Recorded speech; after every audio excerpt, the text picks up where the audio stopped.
प्रणाम सबको और बहुत बहुत प्रेम। आप सबका स्वागत है लाइव सत्संग में। और आज हम लोग बातचीत करेंगे, ध्यान करेंगे और कुछ भी पूछना हो आप लोग पूछ सकते हैं। शुरुआत करते हैं एक प्रेयर के साथ। सब लोग हाथ जोड़ लें, आंख बंद कर लें और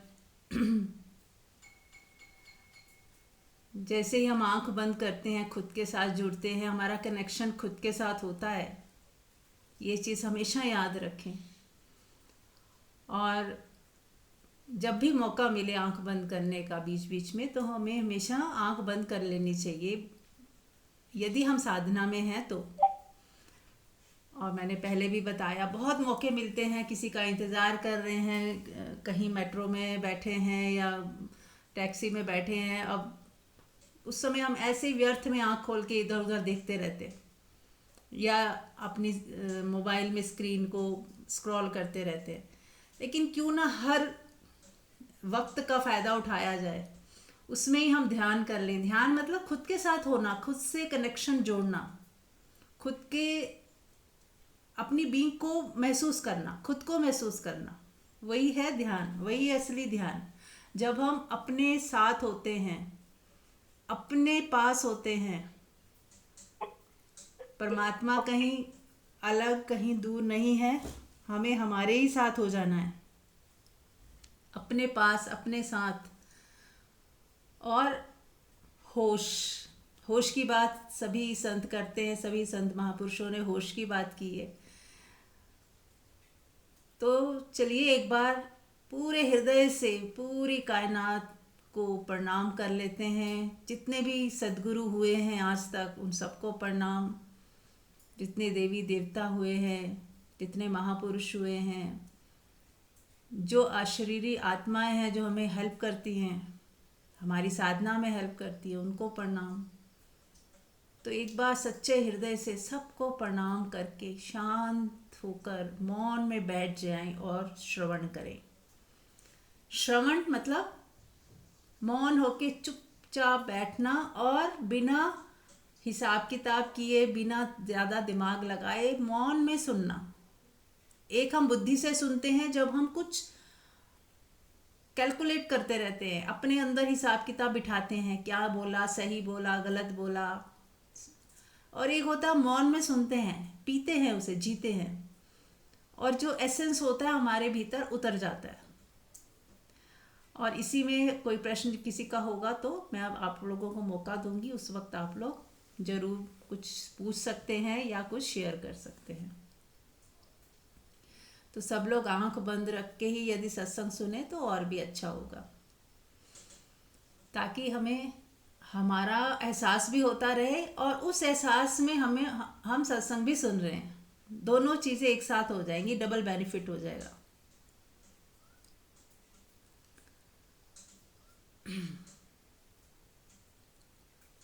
तो जब भी हम आंख बंद करके बैठते हैं या पूरा दिन जब भी हम कुछ भी काम करते हैं, तो किस एहसास में करते हैं, ये बहुत इम्पॉर्टेंट है। एक होता है हमारा जीव भाव कि मैं एक व्यक्ति हूँ, एक स्त्री हूँ, एक पुरुष हूँ, मेरा ये नाम है, ये आइडेंटिफिकेशन है और मेरा ये काम है, मुझे ये काम करना है, जैसे नॉर्मली संसार में सब जीते हैं। और एक है कि मैं परमात्मा हूँ, मैं आत्मा हूँ, और ये शरीर नाम रूप एक खेल है, एक रोल दिया गया है, एक रोल प्ले मैं कर रहा हूँ। और मैं इन सब से, सबको करते हुए भी कुछ नहीं कर रहा, सिर्फ हूँ। मेरा होना बना हुआ है, मेरा होना है, और उससे कुछ हो भी रहा है, पर करता कोई नहीं है। यदि कोई करता है तो कॉन्शियसनेस है, परमात्मा है, आत्मा है। मैं अलग से कोई करता नहीं हूँ। मेरा कोई नाम रंग रूप, जो पहले की आइडेंटिफिकेशन थी, वो पूरी टूट जाए और हम अपने आत्मा के तल पे अपनी बीइंग को जानते हुए जब कोई कार्य करते हैं होशपूर्वक, आप जानते हो कि ये रोल प्ले हो रहा है, ये मैं हूं नहीं, और मुझे कुछ नहीं चाहिए। क्योंकि जो आत्मा में टिक जाता है, आत्मा को महसूस करता है, तो वहाँ पे वो ये भी जान लेता है कि मेरा होना आनंद स्वरूप है ना। हम अभी आप लोग सब साथ साथ चलें, देखें अपने भीतर, टटोलें कि मेरा जो बीइंग है, मेरा जो असली होना है, वहाँ कोई दुख नहीं है, कहाँ कोई कष्ट नहीं है, वहाँ कोई तेरा मेरा नहीं है, वहाँ कोई भेदभाव नहीं है, कहीं लाभ हानि भी नहीं है, कोई सफलता असफलता भी नहीं है, किसी को कुछ प्रूफ करके दिखाना भी नहीं है। वहाँ से जब आप देखते हो खुद को, तो आप मुक्त हो जाते हो। जो हम कहते हैं ना, मुक्ति की बात जब हम करते हैं तो वो इसीलिए करते हैं क्योंकि हम जीव भाव में हैं और हमें हमारे होने का बोध नहीं है। जब हमें हमारे होने का बोध होता है तब हम पाते हैं कि हम तो कभी बंधे ही नहीं, हम बंध सकते ही नहीं। हमारा होना तो वो है जो हमेशा ही डिटैच रहता है। पर जब तक आत्मा को जानेंगे नहीं, उसको जिएंगे नहीं, सिर्फ सुनी सुनाई बात है जब तक, तब तक हम जीव भाव में ही हैं। जीव भाव में यदि कोई अपने को आत्मा समझने लग जाए, सिर्फ मान ले, और उसको कोई अनुभव नहीं है आत्मा का, डिटैचमेंट का, अपने होने का, अपने आनंद स्वरूप होने का, तो बात बनती नहीं है। तो हमें धीरे धीरे सत्संग सुनते सुनते अपने जीव भाव को गिराते जाना है, अपनी ईगो को हटाते जाना है कि मैं ये हूँ, मुझे ये चाहिए, ये करना है, ये सब गिराते जाओ, क्योंकि इसकी ज़रूरत नहीं है। आप अपने में भरे पूरे हो, आप अपने में कंप्लीट हो, आप अपने में ही सम्राट हो। हमें भिखारी नहीं होना है, हम हैं ही नहीं भिखारी। हम भूल गए अपने आप को, इसलिए अपने को भिखारी समझते हैं कि कुछ मिलेगा तो मैं खुश हो जाऊंगा, कुछ मिल जाएगा तो मैं खुश हो जाऊंगा। तो ये भिखारीपना ही है कि जब तक नहीं मिला है तो मैं दुखी हूँ, परेशान हूँ, अपने को छोटा समझ रहा हूँ। और आत्मा के तल पे आप जानोगे कि अरे मुझे तो कुछ चाहिए ही नहीं, मैं तो पहले से ही कंप्लीट हूँ।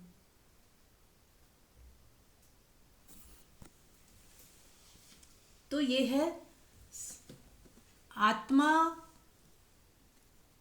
आत्मिक सत्संग जो होता है वो आपको आपकी आत्मा तक ले जाता है। बाहर कोई यात्रा नहीं है यहाँ पर। यहाँ किसी दूसरी चीज़ को नहीं पूजना है, किसी दूसरे जैसा भी नहीं होना है, हमें हमारे जैसा हो जाना है। हम सरल साधारण हो जाएं, बिना किसी अपेक्षा के। किसी से कोई उम्मीद ना रखें, अपेक्षा ना रखें, किसी की गलतियां देखकर अपने को दोषपूर्ण ना बनाएं, क्योंकि वो आपका स्वभाव नहीं है। इसीलिए हम लोग कभी यदि किसी का गलती से दोष निकालते हैं ना, तो तुरंत खराब लगता है ना सबको कि बोल तो दिया लेकिन अच्छा नहीं लगा। वो क्यों अच्छा नहीं लगता? क्योंकि आपका स्वभाव नहीं है किसी की गलतियां निकालना, किसी का दोष देखना। ये सब हमारा स्वभाव ही नहीं है। ये सिर्फ मन की वजह से हो जाता है, अज्ञानतावश हो जाता है, क्योंकि हम जान नहीं रहे हैं कि मैं कौन हूँ, खुद को पहचान नहीं रहे हैं, खुद को एक छोटा सा दीनहीन जीव माना हुआ है, जबकि हैं हम परमात्मा स्वयं। यानी कि परमात्मा ही हम में वर्त रहे हैं। ये तीन गुणों की ये जो प्रकृति है ये वर्त रही है। मैं जैसा कुछ नहीं है यहाँ पे। मैं जैसा कुछ है ही नहीं कि मैं अलग से कुछ हूँ, मैं कोई मेरी कोई सेपरेशन है, वो नहीं है। यहाँ गलती हो जाती है, हम अपने को सेपरेट मान लेते हैं कि मैं सिर्फ अलग हूँ, एक इकाई हूँ, एक व्यक्ति हूँ, इस शरीर तक ही सीमित हूँ, या ज़्यादा से ज़्यादा जो मेरा परिवार है वहीं तक सीमित हूँ। तो यहाँ ये भूल होने की वजह से हम पूरी ज़िंदगी भर दुखी रहते हैं, जबकि हमारा रियल होना क्या है कि मैं ये नहीं हूँ, मैं वो हूँ। आई एम दैट, जो सब में व्यापक है, जो निर्भय है, जिसमें कोई दोष नहीं, जो निर्भर है, वही हमारा होना है। राइट। तो चलिए आप लोगों से भी एक बार बात कर लेते हैं। अब आप लोगों की बारी है, कुछ पूछना चाहें या कुछ कहना चाहें। तो स्वागत है सबका।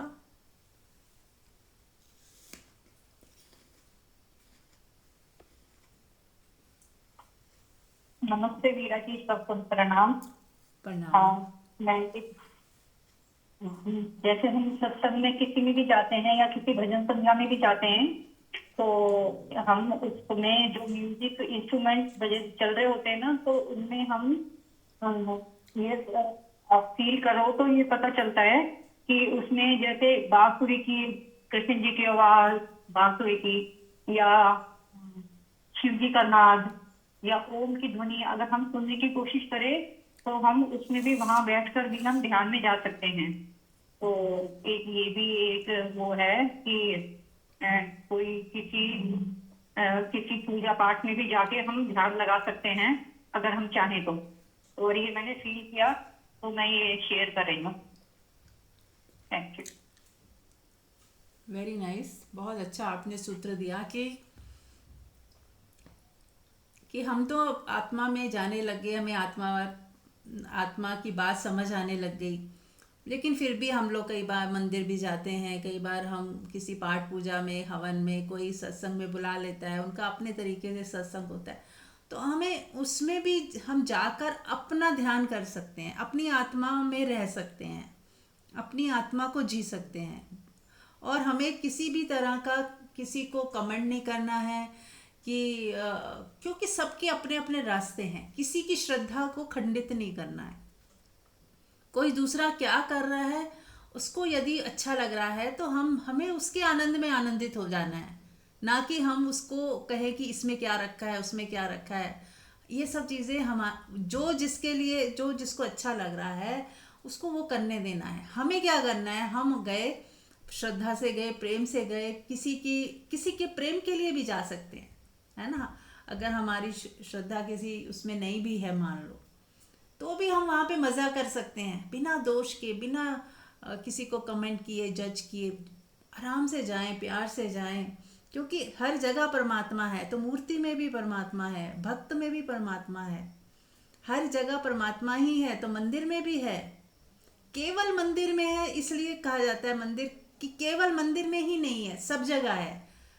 पर इसका मतलब नहीं कि हम मंदिर जाना बंद कर देंगे, या हम जाएंगे तो हमें कहेंगे हमें तो आना नहीं था। ये सब चीज़ें नहीं, मंदिर में भी तो उतना ही है, बल्कि कुछ ज़्यादा ही होगा, क्योंकि वहाँ सब लोग प्रेम से आते हैं, श्रद्धा से आते हैं, मूर्ति को परमात्मा मान के पूजा करते हैं। तो वहाँ की एक वाइब्रेशन बहुत सुंदर होती है, बहुत अच्छी होती हैं। तो जब भी मंदिर जाएं तो ज़रूर थोड़ी देर ध्यान में बैठें वहाँ पर। ऐसा नहीं जल्दी जल्दी बस हाथ जोड़े और प्रसाद लिया निकल गए। हमें बहुत जल्दीबाजी रहती है हर जगह से निकलने की। तो अगर हम गए भी हैं, समय निकाला है, या कोई कोई भी रीज़न से हम गए हैं, अब हम आ ही गए हैं, तो क्यों ना इसका भरपूर फ़ायदा उठाया जाए। तो कभी मौका मिलता है आपको कहीं जाने का, तो आप वहाँ बैठें, आंख बंद करके उस एनर्जी को पिएं, है ना। हमें उस एनर्जी से कनेक्ट होना है, ना कि हमें दोषपूर्ण दृष्टि रख के कि ये सही नहीं है, ये क्या है, ये गलत है। सब जो सुना सुनाया ज्ञान है उसको हटा दें, फेंक दें उसको। निर्दोष बालक की तरह जाएं, और उस वहाँ से भी कुछ लेके आ जाओगे यदि आपने उसका सही उपयोग किया। क्योंकि वो ऊर्जा का क्षेत्र है, वहाँ पे कोई लड़ाई झगड़ा नहीं होता, कोई गाली गलौज नहीं होती, सभी प्रेम से आते हैं, एंटर करते हैं, और प्रेम से वहाँ बैठते हैं, हाथ जोड़ते हैं। तो वो वायुमंडल में जो एनर्जी है बहुत प्यारी और पॉजिटिव कह सकते हो। तो वहाँ पे बैठे थोड़ी देर, 10 मिनट, 15 मिनट, अपना कनेक्शन वहाँ की एनर्जी से जोड़ें, और धन्यवाद के भाव से भरकर बस बैठ जाएं, और ऐसा महसूस करें कि आशीर्वाद बरस रहे हैं, है ना। हो सकता है वहाँ वहाँ का कोई देवता हो, कोई डाइटी हो, तो ऐसा महसूस करें कि आप उनके साथ कनेक्ट हो चुके हो, और आपको आशीर्वाद मिल रहे हैं, और एक अद्भुत शांति और आनंद की महसूस करते हुए वहाँ बैठे रहें थोड़ी देर। और जब अंदर से ही आए कि हाँ हो गया आप, तो धीरे से थैंक यू बोलते हुए आप आँख खोलें। तो ये ज़रूर किया करें जब भी किसी मंदिर में या कहीं धर्म स्थान पे जाने का मौका मिले। फिर वो किसी भी धर्म का हो, जैन धर्म का हो कि कहीं पे भी जाने का मौका मिला, हर एक जगह की एक अलग वाइब्रेशन होती है, और कहीं ना कहीं अगर हम चाहें तो हर जगह से कुछ आशीर्वाद लेके आ सकते हैं। ठीक है, तो बहुत अच्छा आपने कहा कि उसमें भी हमने ना आपने नाद सुना और अपने बीइंग में आ गए, बहुत सुंदर। और एक चीज़ और कि हमें मेन हमारा लक्ष्य क्या है, कि हमारा लक्ष्य ये है कि हमें कर्ता भाव में नहीं आना। मैं कर रहा हूँ, मुझे करना है, ये सही है, ये गलत है, ये होना चाहिए, ये नहीं होना चाहिए, ये सब हटा दो। आप आई डोंट नो में आ जाओ, जो हमारी बुद्धि एकदम से जज करने लगती है कि ये सही है, ये गलत है, ऐसा नहीं, ऐसा नहीं, कुछ नहीं। आप एक निर्दोष बालक की तरह जहाँ जाओ, निर्दोष बालक की दृष्टि के साथ जाओ, तो आपका देखना कि जिंदगी कितनी सुंदर और सहज हो जाती है और सरल हो जाती है। Right, yes. और भी कोई कुछ कह सकता है या पूछ सकता है? Any sharing?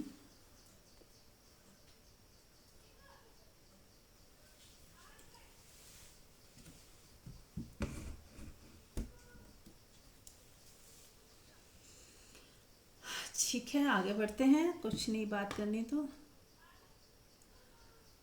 तो एक चीज़ का हम ध्यान रख सकते हैं, क्योंकि हम डे टू डे लाइफ में संसार में जीते हैं, परिवार में रहते हैं और लोगों के बीच रहते हैं। तो एक पॉइंट आज मैं डिस्कस करना चाहूँगी कि किसी को गिल्ट भावना ना दें। किसी को गिल्ट भावना ना दें, यानी कि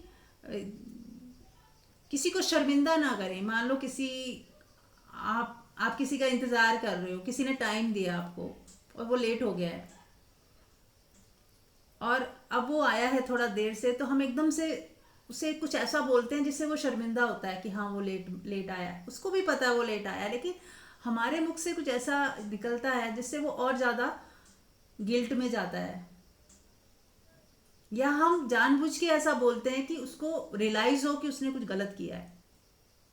हम उसे गिल्ट भावना देते हैं, अपराध बोध देते हैं कि तूने कुछ गलत किया है। तो ये हमारी यदि आदत है, सब लोग अपने अंदर झांक कर देखें कि यदि हम में से किसी की ऐसी कोई हैबिट है, और ये जर्नल होती है, हमें ऐसा नहीं लगता कि हम कुछ गलत कर रहे हैं, हमें ऐसा लगता है कि इसको समझ आनी चाहिए और इसको समझाना ज़रूरी है, तो हम उसको कुछ ऐसा बोलते हैं जिससे कि वो गिल्ट में जाए या उसको अपराध बोध हो कि उसने कुछ गलत किया है। उसको एहसास दिलाते हैं कि तूने कुछ गलत किया। तो यदि हमें इस चीज़ का ध्यान देना है कि हमारा जो बोलना ना, कम्युनिकेशन इतनी प्यारी, सॉफ्ट, सरल, मधुर हो कि किसी को गिल्ट भावना देना, उसको सबक सिखाना, उसको कुछ पॉइंट आउट करके उसे अपराध बोध में लाना कि इससे सीखेगा ये, तो ये सारी चीज़ें हिंसात्मक हैं, इसको नहीं करना है हमें। जब भी बोलना है प्यार से, प्रेम से, मधुरता रखते हुए। वो कहते हैं ना, ऐसी वाणी बोले मन का आपा खोए, औरों को शीतल करे आपहु शीतल होए।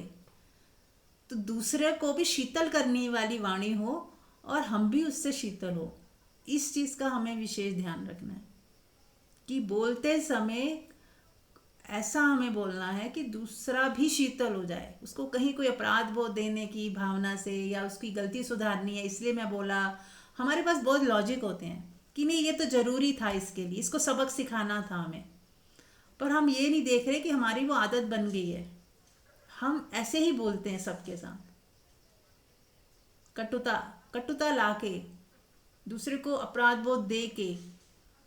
कहने के कई ढंग होते हैं, यदि हम बहुत मधुरता और प्रेम और रिस्पेक्टफुली किसी से बात करें, वो एक अलग बात होती है।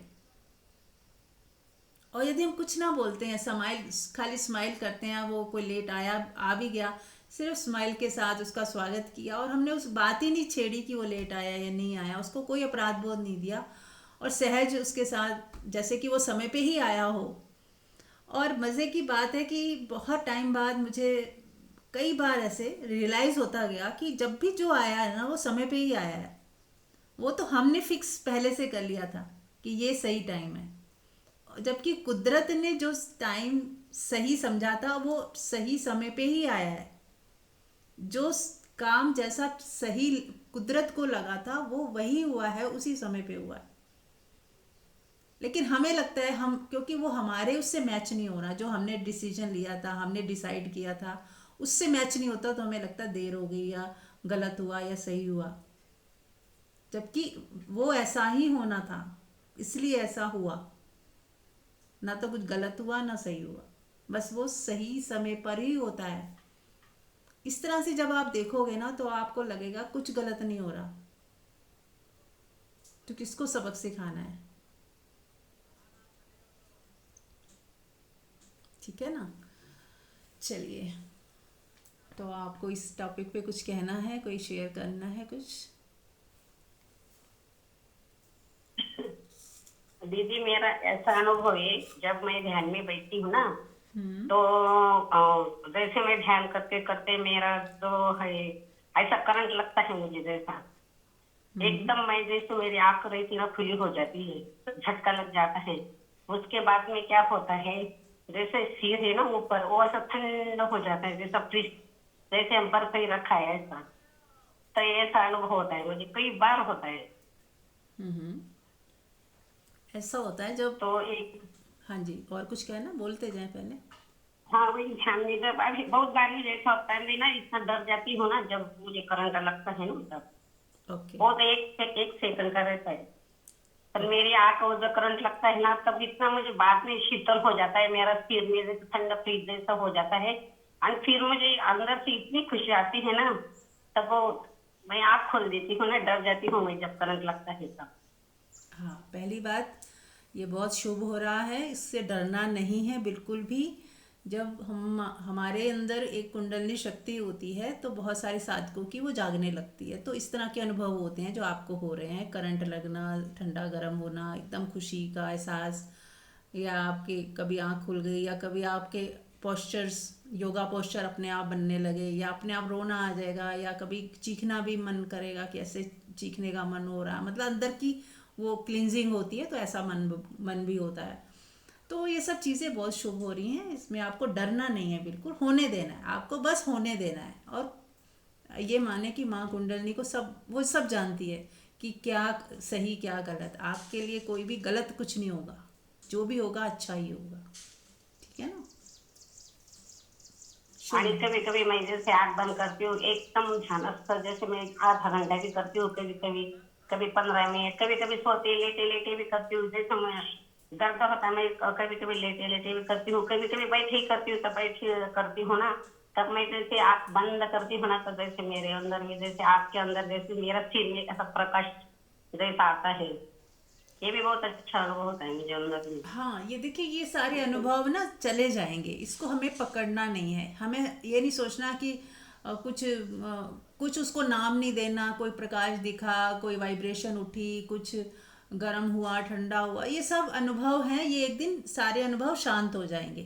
पर ये प्रोसेस है, तो उस प्रोसेस को बस देखना है आपको, साक्षी भाव में देखना है, विटनेसिंग की तरह देखना है कि ये हो रहा है। और ज़रूरी नहीं है कि सबको हो, कि हर एक की अपनी यात्रा होती है।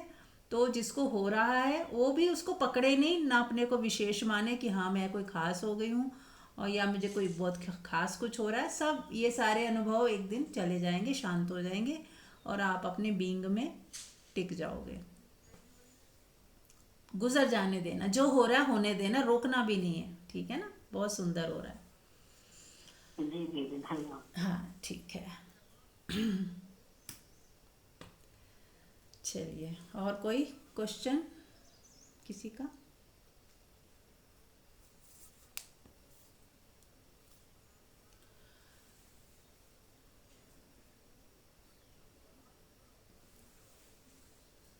तो कल हम डर के बारे में कुछ बात कर रहे थे। तो देखिए, डर जो है ना, जब भी हमें डर लगे, इनसिक्योरिटी लगे, या कई बार ऐसा होता है डर या पेन, किसी ने कुछ कहा और हमें संभलने का मौका भी नहीं मिला, और हमारे अंदर कुछ दर्द उठ गया, एकदम किसी के कहने से एकदम झटका लगता है हमारे अंदर, और हमें कहीं दर्द होती है, पेन होती है, पीड़ा चली गई, दर्द हुआ, हर्ट हुआ, कुछ भी कह लो, तो आपको उस वक्त क्या करना है, मौन में उसको देखना है आपको कि मेरे अंदर कुछ उठा, अनप्लेजेंट, अच्छा नहीं लगा, कुछ दर्द हुई, किसी के उधर से किसने कहा, मेरे कानों ने सुना और अंदर कुछ दर्द सा महसूस हुआ, है ना, अचानक एकदम से होता है ना, तीनों चीज़ें एक साथ घटती हैं। तो जब तक अभी हमारे अंदर जीव भाव है, पूरी तरह समाप्त नहीं हुआ है, कहीं ना कहीं एक्सपेक्टेशंस हैं, तो एकदम से आपको कहीं ना कहीं कुछ अनप्लेजेंट लगेगा। तो हमें अब करना क्या है, जब भी ऐसा हो हमें सिर्फ देखना है, कुछ जज नहीं करना, कमेंट्स नहीं करना, दोष नहीं देना दूसरे को। दूसरे का धन्यवाद दो कि उसने मौका दिया कि मेरे भीतर अभी भी क्या क्या पड़ा हुआ है, अभी भी मुझे हर्ट हो रहा है, अभी भी कुछ अनप्लेजेंट लग रहा है, तो इसका मतलब मुझे मेरे पे ही काम करना है। दूसरा तो एक माध्यम था, उसने मुझे मेरे बारे में खबर दी, तो मुझे उसका धन्यवाद दे के छोड़ दो उसको, उसने क्या बोला क्या किया उसे छोड़ दो, उसके हवाले, प्रकृति के हवाले छोड़ दो। अब आपको अपने ऊपर काम करना है। आंख बंद करके केवल निरीक्षण करें, ऑब्जर्व करें, सिर्फ देखना है, ऑब्जर्व करना है। जैसा छोटा बेबी होता है वो कैसे ऑब्जर्व कर करके सब सीख जाता है, उसके अंदर कुछ भी भाषा भी नहीं है, उसकी बुद्धि भी विकास नहीं हुआ अभी, और बच्चा कैसे देखता है, ऑब्जर्व करता है सिर्फ, और वो पूरे 2 साल में लैंग्वेज सीख जाता है, समझ जाता है सारी लैंग्वेज। और हम कोई नई लैंग्वेज सीखे तो हमें कुछ नहीं आएगा 2 साल में, थोड़ा बहुत आ जाएगा बस। और जबकि हम ट्रांसलेशन कर करके सीखते हैं, और वो बिना कोई लैंग्वेज जाने एक नई लैंग्वेज सीख जाता है। सोचिए कितना उसके अंदर इंटेलिजेंस है। ऐसे ही हमारे अंदर भी इंटेलिजेंस है, प्रकाश है परमात्मा का। तो उससे बस देखें, केवल देखें, ऑब्जर्व करें कि हुआ, और देखते देखते देखते आप देखोगे वो दर्द कम हो गया, वो अनप्लेजेंटनेस कम होती जा रही है, और धीरे धीरे जो कोई डर है वो भी शांत हो गया। कोई डर है भीतर किसी भी तरह का, उसको भी देखें, ऑब्जर्व करें। तो यही एकमात्र सॉल्यूशन है, कि बहुत ही सरल है, कि केवल देखना है, उसके ऊपर एक्शन नहीं लेना, रिएक्शन नहीं करना, सिर्फ देखना, केवल देखना, ऑब्जर्व ऑब्जर्व करना, बच्चे की तरह देखना। ऐसा नहीं कि देख रहे हैं तो उसे हटाने की कोशिश कर रहे हैं, या कुछ सोच रहे हैं, या जज कर रहे हैं, कुछ नहीं, सिर्फ देखें। एक तो ये है। अब जब देख लिया और वो जब शांत हो गया, अब आप चाहें तो विचार कर सकते हैं कि ये दर्द आया तो कहाँ से आया, क्यों आया। अगर मुझे दर्द हुआ है, कहीं हर्ट हुआ है, तो मेरे अंदर कौन सी ईगो अभी भी पड़ी हुई है, मेरी एक्सपेक्टेशन अभी भी कहाँ कहाँ है, अभी भी कुछ चाहिए, कहीं ना कहीं मैंने मेरी ऊर्जा ने उसको पकड़ा हुआ है, क्लिंगिंगनेस है, कहीं ना कहीं हमारी क्लिंगिंगनेस होती है, अटैचमेंट होती है, तो ही हमें दर्द आता है। कोई उम्मीद होती है, या पुरानी बरसों की आदत है तो अभी गई नहीं, पुराना पैटर्न अभी गया नहीं। हमने अभी तो समझ लिया कि मैं आत्मा हूँ, और आत्मा की स्थिति का भी पता चल गया, लेकिन पुराने पैटर्न अभी भी पड़े हुए हैं हमारे अंदर। पुरानी सोच, पुरानी एक्सपेक्टेशंस, पुरानी जो डोर बंद गई है एक दूसरे के साथ, बहुत ज़्यादा अटैचमेंट वाली, और वो धीरे धीरे जाएगी, जाते जाते जाएगी। तो अभी हमें क्या करना है, इस वक्त केवल देखना है, केवल देखना है। तो देखने मात्र से ही वो डिजॉल्व होती जाएगी और धीरे धीरे गायब हो जाएगी। और बार बार देखेंगे तो क्या होगा, बार बार देखने से वो आनी ही बंद हो जाएगी। फिर सेम सिचुएशन होगी, लेकिन अब आपको दर्द नहीं हुआ, कुछ भी अनप्लेजेंट नहीं लगा। ऐसा होगा एक दिन। पुराना जब तक डिलीट नहीं होता तब तक कुछ वक्त लगता है उसे। वो एक बीच का पीरियड आता है जिसमें नया निर्माण तो हो गया, पर पुराना अभी गया नहीं।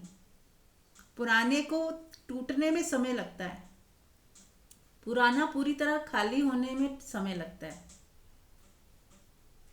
तो हमें उस पीरियड को साक्षी भाव में बिताना है, उस पीरियड को हमें बस देखते देखते बिताना है और वो बीत जाएगा।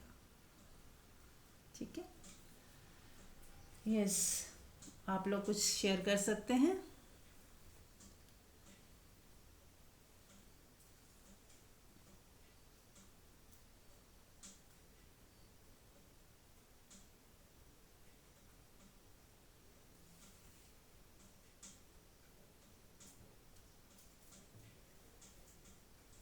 ठीक है, आगे बढ़ते हैं।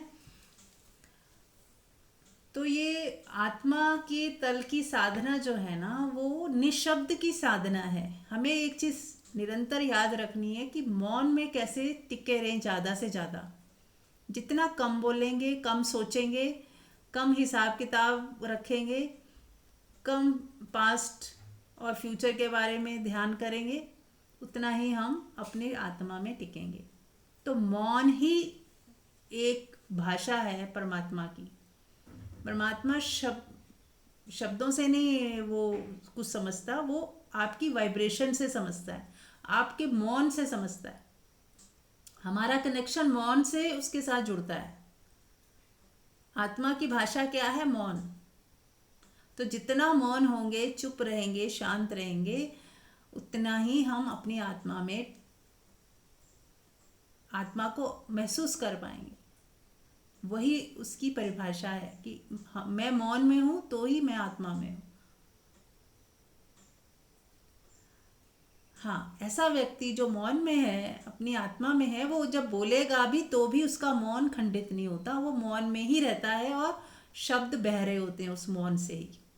वो एक अलग अनुभव है। जब आप पूरी तरह मौन में टिक जाओगे, उसके बाद जब आप बोलोगे, तब आप बोलते हुए भी बोल नहीं रहे, क्योंकि मौन खंडित नहीं हो रहा, मौन बना ही हुआ है। वो उसको ही अनुभव होगा। अभी आप सुन के शायद इमेजिन नहीं कर पाओ कि ये क्या मतलब है कि मौन भी है और आप बोल भी रहे हो, पर जो जिसके साथ घटता है वो समझ पाता है कि हाँ, मौन कैसे बोलता है। तो आप मौन में रहते हुए भी बोल सकते हो, क्योंकि अब आप मन से नहीं बोल रहे हो, किसी से कोई संबंध है इसलिए नहीं बोल रहे हो, बस बोलना हो रहा है। कृष्ण की बांसुरी बज रही है, बोलना हो रहा है। ठीक है, तो धीरे धीरे हमें मौन की तरफ खिसकते जाना है। दूसरे पे ध्यान देना ही नहीं, और उतना देना जितना जरूरी। एक बैलेंस लाइफ जीनी है। बाहर कितना देखना, बाहर कितना जाना, जितना जरूरी उतना। न्यूनतम में आ जाए बाहर के मामले में, संसार के जगत के मामले में कम से कम में, जितने में काम चल जाए, जितने में आपको कोई दुख परेशानी कष्ट ना हो, उतना में आप बाहर के सारे काम करें। जितने में किसी दूसरे को भी हमें कष्ट नहीं देना है, सबको साथ लेके चलना है। तो और बाकी का समय क्या करना है? बाकी का समय जो हमारे पास बचेगा, क्योंकि जगत में यदि हम कम इन्वॉल्व होते हैं तो हमारे पास बहुत समय बच जाता है। उन बचे हुए समय में क्या करना है? ध्यान करें, सत्संग सुने, अपने साथ रहें, और कुछ क्रिएटिविटी कर सकते हैं। नृत्य करें, भजन गाएं, सुने भी और गाएं भी, अगर आपको शौक है तो। बागवानी कर सकते हैं, अच्छा खाना बनाने में क्रिएटिविटी है तो, अगर अच्छा लगता है, जिस काम को करने में मज़ा आता है उसको ज़्यादा करें। अपने लिए करें और दूसरों के लिए भी करें, क्योंकि वो करने में मज़ा है। यदि तो अपने को तो खुश करना है, और उसके बाद सहजता में दूसरों के लिए भी कर पाए तो वो भी सुंदर है। किसी को खाना खिला के भी तो मज़ा आता है, किसी के लिए कुछ करके मज़ा आता है, अच्छा फील होता है। तो सहजता में जो भी किसी की सेवा बन पाए उतनी जरूर करें, सहजता में। जितने में आपको भी कोई कष्ट नहीं, आपकी खुशी भी बरकरार है, बल्कि आपकी खुशी बढ़ी जब आपने किसी के लिए कुछ किया। तो ये थोड़ा थोड़ा हमें कल्टीवेट करते जाना है। अपने लिए तो जी रहे हैं, दूसरों के लिए भी जीना सीखें। थोड़ा बहुत, थोड़ा थोड़ा हम सबके लिए कर सकते हैं। किसी को पेंटिंग का शौक है, पेंटिंग करें। किसी को सिंगिंग का शौक है, थोड़ा बहुत सिंगिंग कर लें। कुछ नया सीखने, है ना, कुछ नया सीखें, कुछ नया करें। अपनी ज़िंदगी में रंग भरते रहें। जैसे वो पेंटर भरता है ना रंग, ऐसे अपनी ज़िंदगी को सुंदर बनाने में आप देखें, सोचें कि क्या नया कर किया जा सकता है, क्या ब्यूटीफुल हो सकता है। मेरी लाइफ पहले ही सुंदर है और उसमें रंग भरें और मज़ेदार अपनी लाइफ को बनाएं। अच्छे से जिएं, खुश होके जिएं। हर छोटे काम को सुंदर तरीके से करें, प्यार से करें और हर एक चीज़ का मज़ा लें। क्योंकि मज़ा आपका स्वभाव है, आनंद आपका स्वभाव है। इसीलिए आपको हर चीज़ में मज़ा चाहिए और मज़ा ही आप हो। इसीलिए आपको हर चीज़ में मज़ा आ जाता है, क्योंकि आप ही मज़ा हो, आपके भीतर से निकल रहा है वो। और हमें लगता है बाहर से आ रहा है, नहीं, वो आप ही के अंदर से निकल रहा है।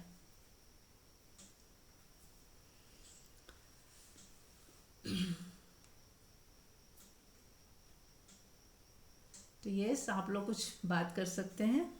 Any sharing?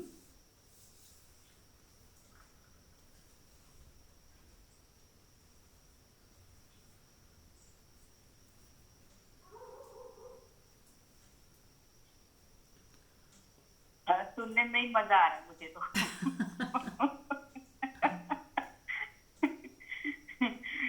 ऐसे लग रहा है कि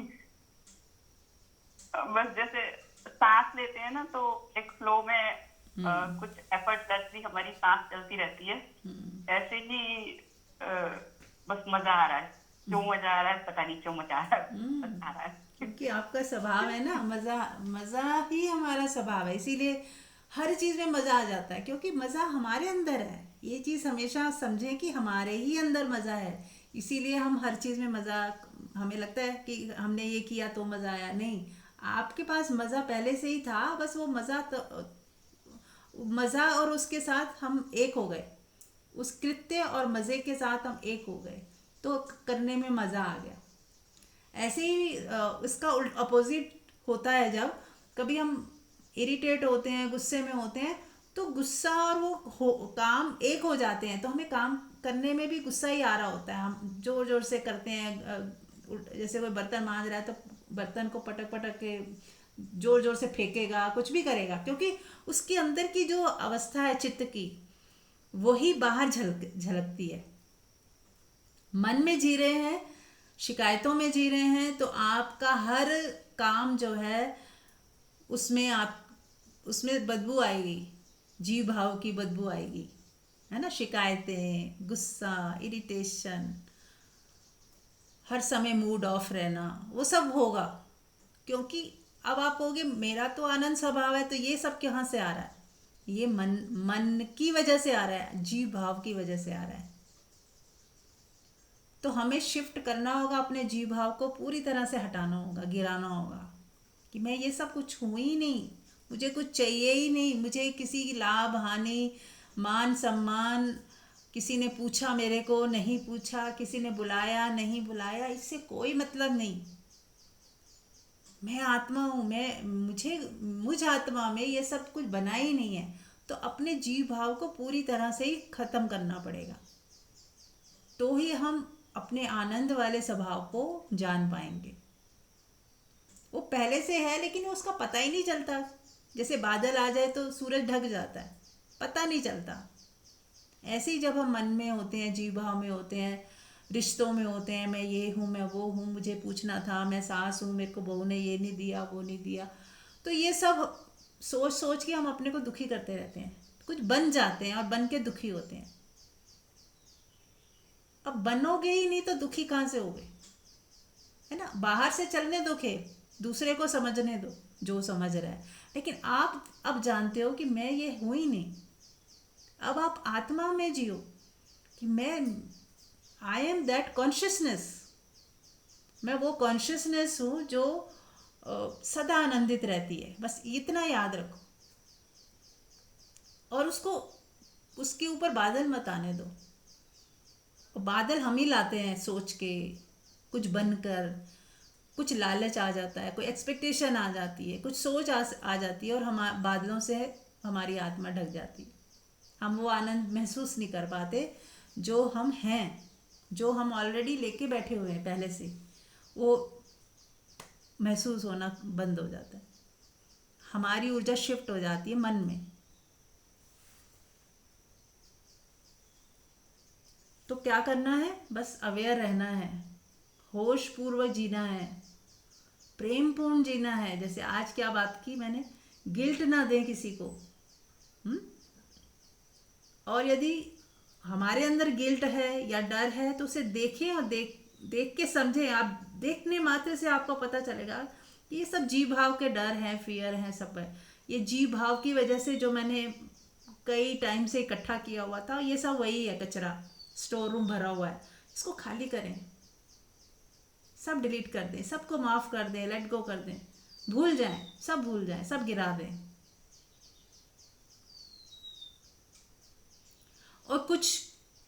और कई लोगों ने नियम पकड़े होते हैं। एक और भी पॉइंट मैं आपसे कह सकती हूँ कि आप किसी के पास गए, किसी ने कुछ नियम पकड़ा दिए, अब आप उसको इतनी कट्टरता से पकड़ लेते हो उन नियमों को कि यही करना है, नहीं किया तो पाप हो जाएगा। मैंने किसी से दीक्षा ली है, अगर उन्होंने जो कहा है वो नहीं किया तो पाप हो जाए। हम गिल्ट में चले जाते हैं, खुद को हम गिल्ट में ले जाते हैं फिर। और यदि नहीं किया तो हर समय डरते रहते हैं, कुछ अशुभ हो जाएगा, कुछ अशुभ हो जाएगा, कुछ गलत हो जाएगा, हमने पाप कर दिया, हम डरते रहते हैं। तो डर कहाँ से आता है? जीव भाव में आता है। आप खुद परमात्मा हो, आपको क्या डर? कौन सा नियम है परमात्मा के लिए? तब आपको कोई फियर नहीं होगा जब आप अपनी आत्मा में टिकोगे। तो किसी भी तरह का फियर हो, इस तरह का, तो सब हटा दें। कोई डरने की बात नहीं है, आप स्वयं परमात्मा हो। एक ही ऊर्जा सब जगह व्यापक है, व्याप्त है। तो कहीं कोई डर है ही नहीं, कहीं कोई बंधन नहीं है, कोई नियम नहीं है, सब कुछ ऑटो में चल रहा है। आपको कहीं डरने की बात नहीं। जो नियम आपके भीतर डर पैदा करे, वहां पे हमें थोड़ा सचेत होना है। नियम बुरे नहीं थे, उन नियमों की वजह से हम धीरे धीरे अपनी आत्मा में जा सकते थे, लेकिन जो नियमों की वजह से अज्ञानतावश डर पैदा हो गया, ये गलत। डरना नहीं है, बाई चांस छूट गया, इट्स ओके। दोबारा शुरू करने का मन है, दोबारा कर लो, क्योंकि तुम परमात्मा हो ना, तुम सम्राट हो। तुम कुछ भी कर सकते हो, कुछ भी नहीं भी कर सकते। तुम सम्राट हो। अपने को सम्राट की तरह समझे, देखें, माने नहीं, जाने। वो तभी जान पाओगे जब जीव भाव से मुक्त होगे। अपने को सेपरेट नहीं समझोगे कि मैं सेपरेट हूं, मैं हूं ही नहीं। आई डोंट नो, इसमें जियो। जैसे हमने 1-2 दिन पहले बात की थी, आई डोंट नो में जियो। मैं हूं ही नहीं, मुझे कुछ नहीं चाहिए, मैं आत्मा भरपूर हूं। मुझे किस बात की चिंता, और मुझे कुछ चाहिए ही नहीं। तो मेरे आत्मा का स्वभाव ही नहीं है चिंता करना, शोक करना, कुछ सोचना। ये सब मन के तल की बातें हैं, और मुझे मन में नहीं जीना, मुझे आत्मा में जीना है। तो बार बार जब हम ये सुनेंगे, इसमें जीने की कोशिश करेंगे, मन को छोड़ते जाएंगे, मन की पकड़ को ढीला करते जाएं, है ना। राग द्वेष सब हटा दें, किसी के प्रति शिकायत, निंदा सब हटा दें, गिरा दें, तभी आपको आत्मा का बोध होगा। दोनों चीजें एक साथ नहीं हो पाएंगी। आप सोचो ये भी बना रहे और वो, हाँ झलक आ जाएगी, थोड़ी देर ध्यान करोगे, एक झलक आ जाएगी, फिर वापस आप मन में चले गए। तो हमें वो बर्तन पूरा ही तोड़ देना है जिसके अंदर ये सब है, यानी मन को पूरा ही विलीन कर देना, पूरा ही मिटा देना है। इस जीव भाव को पूरा ही मिट जाने दो। मैं हूं ही नहीं, और ना ही मुझे कुछ चाहिए। तो आप देखोगे कि आप तो जो हो आप भरपूर हो, पूर्ण हो, आनंद से भरे हुए हो, सुकून से भरे हुए हो। तो चलिए ध्यान कर लेते हैं, आंख बंद करें सभी, और कोई पोजीशन ले लें, जहाँ बैठना है बैठ जाएं, लेटना है लेट जाएं, और अपने होने को महसूस करें। मेरा होना,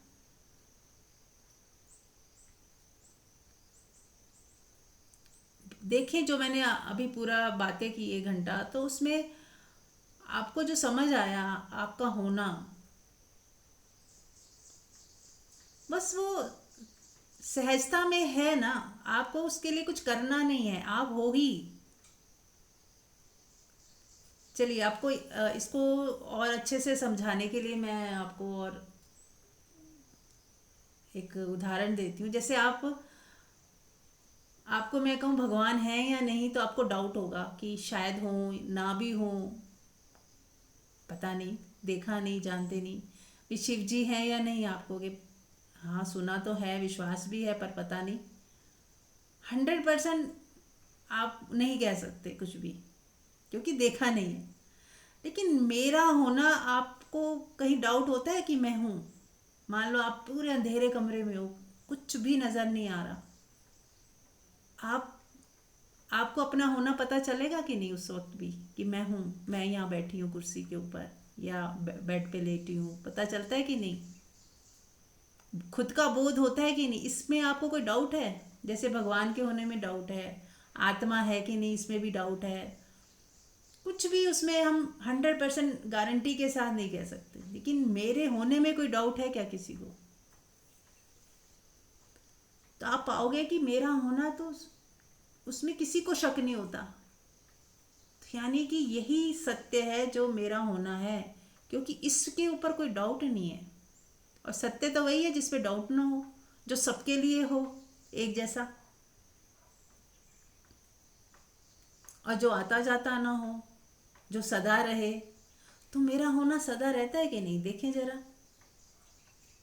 सुबह भी था, दिन में भी था, रात को भी होगा, सोती हूँ तो भी होता है मेरा होना, जगती हूँ तो भी होता है, कहीं आती जाती हूँ तो भी होता है।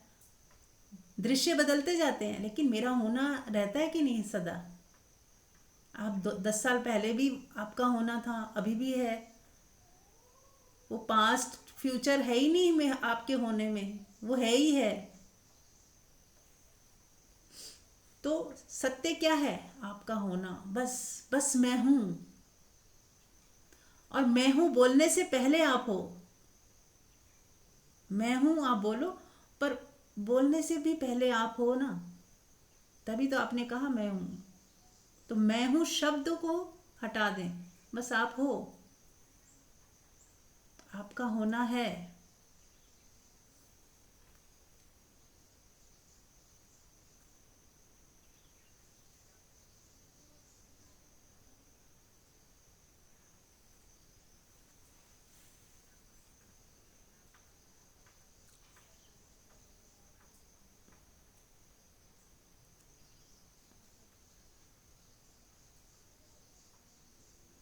अब आप ही, आपसे ही आप, ब्रह्मा विष्णु और महेश, तीनों आप ही हो। क्योंकि अब मैं हूं से जो भी निकलता है, creation, you are the creator. आप अपनी दुनिया के क्रिएटर हो। आप ही फिर कुछ सोचते हो, कुछ बनाते हो, शादी कर लेते हो, पत्नी बन जाते हो, पति बन जाते हो, फिर आप बच्चे होते हैं तो मेरा बेटा है, ये सब की सब आप ही की क्रिएशन है। लेकिन जो आपका मेरा होना अपनी बीइंग वाला है, वहाँ एकदम प्योरिटी है, वहाँ भी कुछ बना नहीं, कुछ क्रिएट नहीं हुआ है। फिर आप चाहते हो क्रिएशन, तो आप क्रिएट कर लेते हो। आप चाहते हो ये क्रिएटर को अभी और लंबा खींचना है, तो आप उसको अच्छे से निभाते हो। फिर आप चाहते हो कि डिस्ट्रॉय करना, आप डिस्ट्रॉय कर दे, कभी भी कर सकते हो। कभी भी out out of the game हो जाते हो कि नहीं मुझे नहीं खेलना, हटाओ, तो हट जाता है।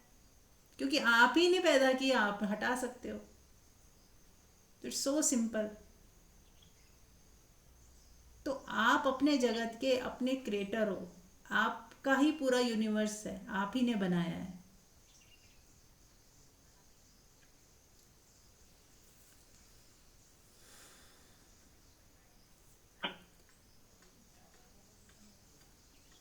तो अपनी बीइंग में टिक जाएं, अपने होने में हो जाएं।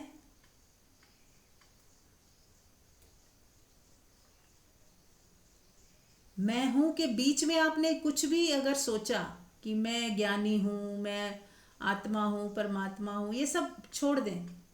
वो सब फिर नाम रूप आ जाएंगे, फिर आपकी बुद्धि चलने लगेगी, वो कल्पना करने लगेगी कि अच्छा आत्मा ऐसी होती है, परमात्मा कहा तो परमात्मा की कोई पिक्चर आप बनाने लगोगे। तो इसलिए मैं हूं की कोई पिक्चर नहीं है। मैं हूं के बीच में जो भी डालोगे ना कि मैं ये हूं, मैं वो हूं, उसका नाम रूप पैदा हो जाएगा। तो प्योरिटी क्या है? मैं हूं। और मैं हूं भी नहीं है, मैं हूं के शब्द भी नहीं है। मैं हूं तो है, लेकिन मैं हूं जो शब्द है वो नहीं है वहां पर। खालिस आपका होना जो आप प्रतीत कर रहे हो इस वक्त, बस उसी में रहना है। 10 मिनट, आधा घंटा, जितना समय है आपके पास, बने रहें, अपने को जिए, अपने को पिए और आनंदित रहें। Thank you so much.